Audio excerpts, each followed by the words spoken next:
My boss called me into his office the other day. I took a seat across the desk from him.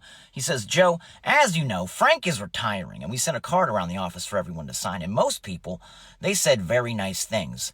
Things like, you will be missed. Enjoy your retirement. And then there's you. You wrote, I will outlive you, you racist POS. Why would you write that? And I said, well, I couldn't fit the whole thing in there, so I used an acronym. Also, how do you know it was me? He said, Joe, you signed your name. Says, with all the fucks I do not give. Love, Joe.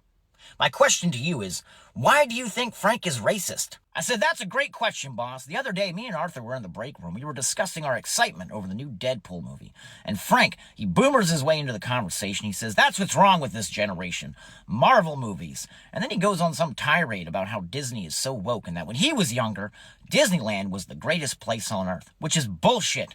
Sentinel Island, that's the greatest place on earth. My boss said, Joe, Frank isn't racist. He's just from a different time.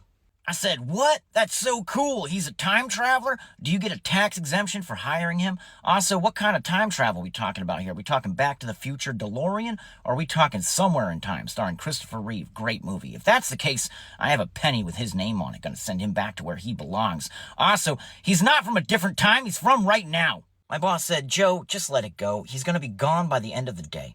If you want, you don't need to go to his retirement party. And I said, you're goddamn right I'm going to his retirement party. There's going to be cake. Also, do you want us to sign a whole new card or something? He said, no, that's not in the budget. I'm just going to give him this one. Also, there were several occasions in which he reheated fish in the microwave, so fuck him.